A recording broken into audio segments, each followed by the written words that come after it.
खुदावंद यीशु मसीह के बाबरकत नाम में मेरी तरफ से तमाम सामीन नाजरीन को बहुत बहुत सलाम। खुदावंद यीशु मसीह के बाबरकत नाम में मैं पुरुमीद हूँ कि आप और आपके ख़ानदानों में हर तरह से सलामती और शांति है और हमेशा रहे। नाज़रीन, हमारा सिलसिला क्रिश्चियन एस्केटोलॉजी मसीही इल्मुल आखरत, जो कि मसीही इल्म इलाहियत का एक जामे यानी बड़ा मजमून है। किताब मुक़द्दस के अंदर कुछ कुतुब, बहुत सारे अबवाब और आयात ज़माना आखरत के ताल्लुक़ से बहुत ही मुफीद मवाद फ्राहम करते हैं, लेकिन फ़िल वक्त हमने मुकशफ़ा की किताब को मुंतखब किया है ताकि हम ज़माना आखरत से पर्दा हटा सकें और बहुत ही ईमान फ़रोश बातें सीख सकें। अगर आप बाकायदगी के साथ मुकशफ़ा की तफसीर सुनते हैं और देखते हैं तो आपको याद होगा कि अब तक हम मुकशफ़ा की किताब उसका दूसरा बाब और उसकी 11वीं आयत मुक़द्दसा तक सीख चुके हैं, और आज फिर मैं 11वीं आयत मुक़द्दसा को आपके लिए पढ़ूँगा और कुछ मुफीद और अहम बातों पे एक बार फिर गौर करेंगे ताकि हम इसकी गहराई को और वसअत को जान सकें। मुकशफ़ा की किताब दूसरा बाब उसकी 11वीं आयत मुक़द्दसा मैं आपके लिए तिलावत करूँगा। लिखा है, जिसके कान हों वह सुने कि रूह कलीसियाओं से क्या फरमाता है। जो गालिब आए उसको दूसरी मौत से नुकसान ना पहुँचेगा। खुदा के मुक़द्दस कलाम का पढ़ा जाना हमारे लिए बरकत का बायस हो। आइए दुआ मांगे। कादिर मुतलिक खुदा, मैं अपने आप को तेरे कदूस हाथों में देता हूँ।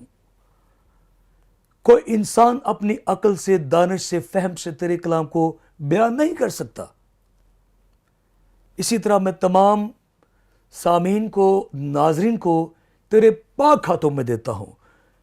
कोई भी इंसान अपनी अकल से तेरे कलाम को समझ भी नहीं सकता।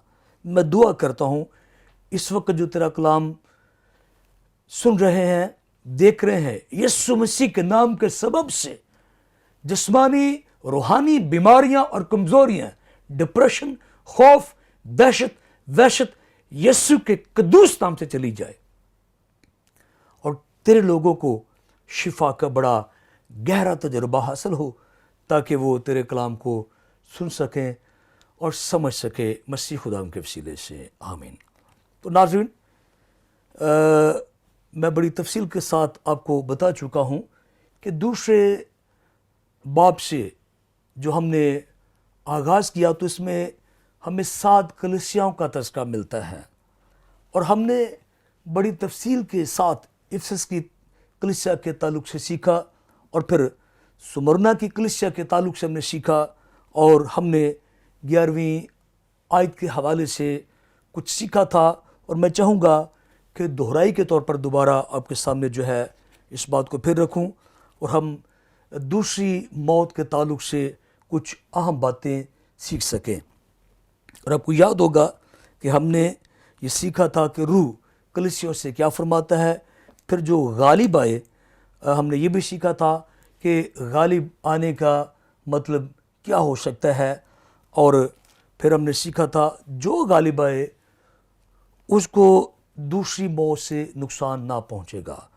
तो मैंने कोई 3 से 4 हवाला जात बिल तफसील पढ़े थे। अगर आपने पहला पैगाम सुना है उसमें मैंने 3 से 4 हवाला जात पढ़े थे जिसमें दूसरी मौत का बाकायदा तज़किरा आया है। मुकशफ़ा की किताब में हमें ये लफ्ज़ जो है वो बार बार मिलता है, दूसरी मौत। तो हमें इसके ताल्लुक़ से देखना पड़ेगा और कुछ जानना पड़ेगा। फिर मसीह यीशु स्मुरना की कलीसिया को ये बताते हैं कि वो वफ़ादार हैं तो उन्हें दूसरी मौत से कोई नुकसान ना पहुंचेगा। तो नाज़रीन, मैं आपको दूसरे बाब की 8वीं आयत मुक़द्दसा की तरफ जो है वो लेकर जाना चाहता हूँ। इस जगह पर यूँ लिखा है, और सुमरना की कलीसिया के फरिश्ते को ये लिख कि जो अव्वल आखिर है, जो मर गया था और ज़िंदा हुआ, वो ये फरमाता है। इस कलीसिया के लिए जो मसीह यीशु का तारुफ था वो ये था कि वो मर गया था और ज़िंदा हुआ। तो चूंकि वो मौत पर फतह का तस्करा करता है और फिर ज़िंदा हो जाता है, तो इस कलीसिया को शुरू ही में ये बताया गया कि उनका रहबर, उनका रहनुमा, उनका हादी, उनका खुदावन, उनका यहोवा, उनका यीशु मसीह मौत पर गालिब आ चुका है, मौत को शिकस्त दे चुका है। और हमने बिल तफसील पढ़ा था पहला कुरिन्थियों 15वां बाब 54 आयत से लेकर 55, यानी 2 आयात में हमने इस तरह के अल्फाज पढ़े थे जिसका मफहूम ये बनता है, ए मौत तेरी फतह कहाँ रही, मौत का डंक कहाँ रहा, मौत फतह का लुकमा हो गई। तो वहां पे मौत को शिकस्त दी गई, मौत का डंक निकाल दिया गया, मौत को मगलूब किया गया, मौत पे गलबा हासिल किया गया। तो हमें वहाँ पे मौत को जो है वो मरते हुए देखते हैं, मौत को मरते देखते हैं, मौत को शिकस्त खुर्दा हुआ देखते हैं, मौत को मगलूब हुए देखते हैं। तो ये किस मौत की तरफ इशारा किया जा रहा है? फिर दूसरी मौत कौन सी चीज़ बनती है जिसका यीशु मसीह बार बार कलीसियों से वादा कर रहे हैं कि वो दूसरी मौत में शरीक नहीं है? तो नाज़रीन याद रखिए कि ईस्टर की सुबह 4 बजे हमें एक पैगाम मिलता है। पैगाम ये मिलता है कि तुम जिंदा को मुर्दों में से क्यों ढूंढती हो, वो अपने वादे के मुताबिक जी उठा है, जी उठा है।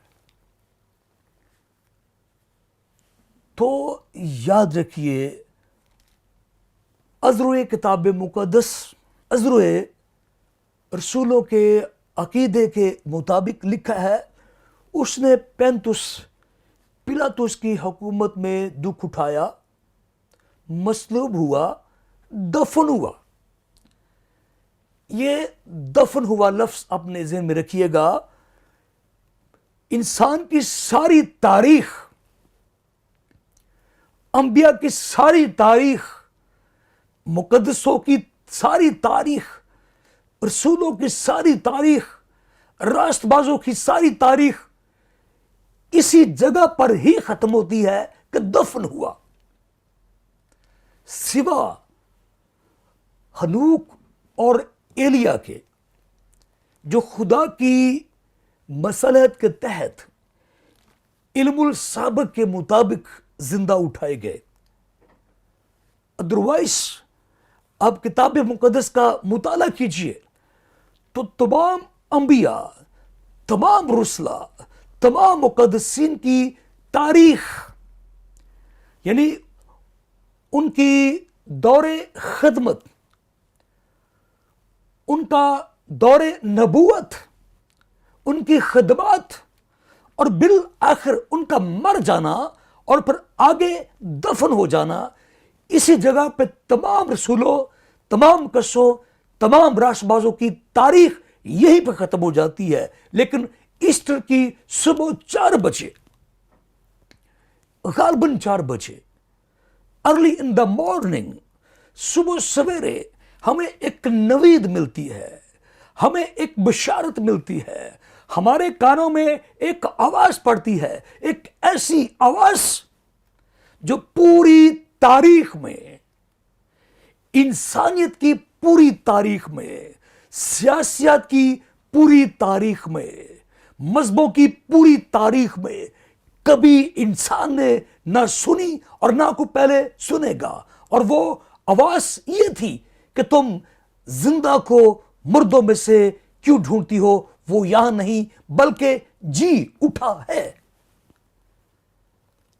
تو عہد جدید ثابت کرتا ہے کہ اس نے موت ہی کو مار ڈالا. اب کس موت کو مار ڈالا؟ یہ سن لیجیے. اس جگہ پہ جسم کی موت کی بات نہیں ہو رہی. فزیکلی ڈیتھ کا تذکرہ نہیں ہو رہا.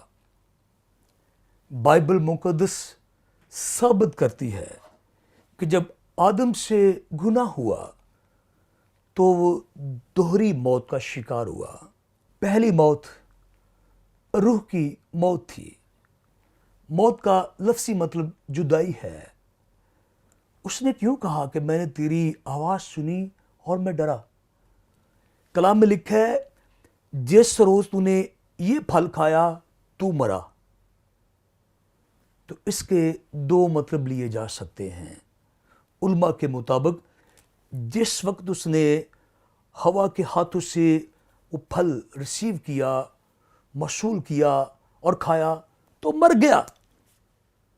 سڈنلی، امیڈیٹلی ہم دیکھتے ہیں وہ دونوں ننگے پن کو محسوس کرتے ہیں، حالانکہ پہلے بھی ایسے ہی تھے. تو یہ روحانی موت ہے. وہ خدا سے سیپریٹ ہو گئے ہیں، جدائی ہو گئی ہے. اب وہ کسی اور دنیا میں چلے گئے ہیں، خدا کی دنیا سے الگ ہو گئے ہیں. اگر آپ نے بالتفصیل پیدائش کی کتاب کے دوسرے باب کا مطالعہ کیا ہے تو یاد رکھیے تمام چیزوں کو جن کو خدا نے تخلیق کیا، خدا نے کہہ کر تخلیق کیا. لکھا ہوا ہے اور خدا نے کہا، اور خدا نے کہا. آدم کے بارے میں ایسا نہیں ہے. دیکھا خدا نے اس کے نتنوں میں اپنا دم پھونکا. دیٹ مین اپنی نیچر، اپنی پرسنالٹی، اپنی زندگی اس کے نتنوں میں پھونکی، جس کا آسان ترجمہ ہے خدا نے اسے اپنی زندگی عطا کی، لا فانی زندگی عطا کی، نہ مٹنے والی زندگی عطا کی. خدا ازل سے اب تک جیتا ہے. آدم بھی ازل سے اب تک جینے کے لیے پیدا کیا گیا. اس پہ موت کا نام و نشان نہ کبھی ہوتا، وہ کبھی نہ مرتا. لیکن یہ سارا کچھ کنڈیشنل تھا، شرطیہ تھا. ابدی زندگی حاصل کرنے کے لیے، کبھی نہ مرنے کے لیے، خدا کی طرح ہمیشہ کی زندگی پانے کے لیے جو کسی طرح سے گنتی میں نہیں آ سکتی، جس سے اکاؤنٹ نہیں کیا جا سکتا، جو لا انتہا برسوں پر مشتمل ہے، وہ زندگی خدا نے آدم کے نتنوں میں منتقل کر دی. لیکن یہ کنڈیشنل تھی، شرطیہ تھی. پھل نہ کھانے کی صورت میں آدم ہمیشہ جیتا رہتا، وہ جلالی بدن خدا سے حاصل کرتا. لیکن ہم جانتے ہیں کہ جو اس نے پھل کھایا اسی روز وہ مر گیا. پہلی موت. پھر لکھا ہے اس کی عمر غالباً 930 برس تھی. پھر وہ مر گیا، جسمانی موت مر گیا. یوں آدم دنیا میں دو خطرناک قسم کے وائرسز، دو خطرناک قسم کے پیغامات، دو ہولناک چیزیں لے کر آیا: جسمانی موت اور روحانی موت. جسمانی موت دیٹ مین کہ جسم مٹی سے بنا مٹی میں لوٹ جائے گا، لیکن روح خدا کے پاس نہیں جائے گی، وہ جہنم میں جائے گی. جہنم کا لفظی مطلب بھی خدا کی ناراضگی ہے، خدا سے دوری ہے، خدا سے عداوت ہے. کوئی ایسی جگہ ہے جو تباہی، بربادی، زیان کاری اور گراوٹ اور بربادی کی طرف اشارہ کرتی ہے. یسائی کی کتاب میں اس کی منظر کشی کی گئی 14 باب کے اندر. وہاں پہ ابلیس کے بارے میں کچھ اس طرح کا تذکرہ ملتا ہے کہ کیا تو بھی ہماری طرح ہو گیا ہے؟ تیرا فرش، تیرا بستر کیڑے ہیں، تیری رہائش گاہ کیڑوں میں ہے. تو وہ جہنم کی طرف اشارہ کیا گیا ہے. تو آدم دنیا میں جہنم لے کر آیا. گو کتاب مقدس میں خصوصاً نئے عہد نامہ میں یہ لفظ ہمیں جو ہے وہ بار بار ملتا ہے، جہاں پہ آگ کے ساتھ بھی اس کو بیان کیا جاتا ہے. ایک ایسی آگ جو بجھتی نہیں ہے، جس کا کیڑا نہیں مرتا، لیکن اس کا جو گہرا مطلب ہے وہ خدا سے جدائی ہے، خدا سے دوری ہے، جہاں پہ خدا کا کوئی عمل دخل نہیں ہے۔ اور جہنم کا بادشاہ، جہنم کا مالک، جس کو جہنم پر کچھ اختیار دیا گیا ہے، وہ ابلیس ہے۔ تو اب جانتے ہیں کہ آدم کس قدر خطرناک بیج اس دنیا میں لے کر آیا، اور یہ جو جہنم کی موت ہے یہ دوسری موت ہے، تباہی کی موت ہے، بربادی کی موت ہے، خدا سے دوری کی موت ہے۔ کوئی بھی نہیں بیان کر سکتا کہ حساب و کتاب کے بعد انسان کتنی دیر تک اس آگ میں جلے گا، مرے گا۔ تاہم ایک دردناک پہلو پیش کیا جاتا ہے، اور ہم نے مکاشفہ کی کتاب کے 20ویں باب کے اندر پڑھا کہ یہ دوسری موت حقیقتاً آگ اور گندک کی موت ہے۔ پھر 21ویں باب میں پڑھا، مگر بزدلوں، حرام کرو، خونیوں، جھوٹوں کا حصہ آگ اور گندک سے جلنے والی جھیل میں ہوگا، جو دوسری موت ہے۔ دوسری موت حقیقتاً تباہ کن موت ہے، ایسی موت جس سے واپسی ممکن نہیں ہے، جہاں پہ آگ جلتی رہتی ہے، جو تباہی بربادی ہے، تہس نہس ہے، مٹا دیتی ہے، برباد کر دیتی ہے، اور ایک بہت بڑا گہرا گڑھا ہے جو راست بازوں اور بے ایمانوں کے درمیان ہے، جو خدا اور راست بازوں کے درمیان ہے۔ امیر آدمی نے چلا کر پیٹ کر کہا کہ اے باپ ابراہم، لادر کو بھیج۔ تو اسے یہ جواب ملا کہ تیرے اور ہمارے درمیان ایک گڑھا ہے، خلیج ہے، دیوار ہے، نہ ہم ادھر آ سکتے ہیں نہ تو ادھر آ سکتا ہے۔ وہاں پہ ہمیں کچھ اس طرح کا تذکرہ ملتا ہے۔ تو یہ زبردست جدائی ہے، یہ دردناک جدائی ہے، دوسری موت، جو ان لوگوں کو ملے گی جو خداوند سے دور ہیں، جو خداوند کو نہیں جانتے، جو یسوع کو رد کرتے ہیں، جو انجیل کو رد کرتے ہیں، گناہ آلودہ ناپاک زندگی بسر کرتے ہیں۔ تو یاد رکھیے، یسوع مسیح سمرنا کی کلیسیا کو یہ بتاتے ہیں کہ غلبے کی صورت میں، فتح پانے کی صورت میں، پیروی کرنے کی صورت میں، وفادار رہنے کی صورت میں، دوسری موت سے کچھ زر نہ پہنچے گا۔ اور اس کا ایک عملی جو پروف میں نے آپ کو دیا ہے، ٹیکسٹ پروف دیا ہے، میں پھر آج آپ کے سامنے رکھنا چاہتا ہوں۔ مکاشفہ 20واں باب 4 آیت، پھر میں نے تخت دیکھے اور لوگ ان پر بیٹھ گئے، اور عدالت ان کے سپرد کی گئی، اور ان کی روحوں کو بھی دیکھا جن کے سر یسوع کی گواہی دینے اور خدا کے کلام کے سبب سے کاٹے گئے تھے، اور جنہوں نے نہ اس حیوان کی پرستش کی تھی، نہ اس کے بت کی، اور نہ اس کی چھاپ اپنے ماتھے اور ہاتھوں پر لی تھی۔ ٹھیک ہے، تو یہاں پہ ایک گروہ کا تذکرہ ہے، گو اس کا بڑا تعلق 7 سالہ مصیبتوں کے ساتھ ہے، لیکن یہ ہر مسیحی ایماندار راست باز ہر کلیسیا پہ اپلائی ہوتا ہے۔ اس کا اطلاق ہر راست باز پہ ہے جو یسوع کی پیروی کرتا ہے، اور خواہ اس کی موت مادہ پرست لوگوں کے ہاتھوں سے، دنیاوی لوگوں کے ہاتھوں سے کتنی بھی ظالمانہ انداز میں کیوں نہ اسے مارا جائے، کتنے بھی سنگین انداز میں اس کو قتل کیوں نہ کیا جائے، جلا دیا جائے، سر کاٹ دیا جائے، عضلات کاٹ دیے جائیں، اس جگہ پہ یوحنا ایک منظر دیکھتا ہے، اور کیا منظر دیکھتا ہے؟ وہ ان کو دیکھتا ہے جن کو یسوع کے نام کی خاطر مارا گیا، کاٹا گیا، جلایا گیا، برباد کر دیا گیا، ان کی ہڈیاں تک جلا دی گئی۔ لیکن یوحنا کہتا ہے کہ میں نے دیکھا وہ تختوں پہ بیٹھے ہوئے ہیں، لیکن سر کٹے نہیں ہیں، ہاتھ کٹے نہیں ہیں، ٹانگیں کٹے نہیں ہیں، پاؤں کٹے نہیں ہیں، ان کے چہروں پہ سٹیچنگ کے نشانات نہیں ہیں، ان کے گلے اگرچہ کاٹے گئے لیکن وہاں پہ ان کو ٹانکے نہیں لگائے گئے۔ کلام میں لکھا ہے کہ یہی جو کاٹے گئے ہیں، مارے گئے ہیں، آگے لکھتا ہے जिंदा होकर 1000 साल तक मसीह के साथ बादशाही करते रहे। ये रास्तबाजों का शरफ है, रास्तबाजों का ताज है, गालिब आने वालों की मेराज है। और हमें दूसरा तबका दिखाई देता है जो इसी बाब की 14वीं आयत में लिखा है। मैं फिर दोहराना चाहता हूं, फिर मौत और आलम अरवाह आग की झील में डाले गए। ये आग की झील दूसरी मौत है। जी हां, ये दूसरी मौत गुनाह की मौत है, बदी की मौत है, नापाकी की मौत है, नाराजगी की मौत है, खुदा से दूरी की मौत है। और ऐसे लोग याद रखें 2 दफा मरते हैं।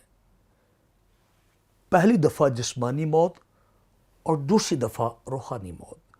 रास्तबाज शख्स याद रखिए 2 दफा पैदा होता है और 1 दफा मरता है। पहली दफा उसकी जिस्मानी पैदाइश होती है और दूसरी दफा उसकी रूहानी पैदाइश होती है, लेकिन मरता 1 दफा ही है। 1 दफा ही मरता है, 2 दफा नहीं।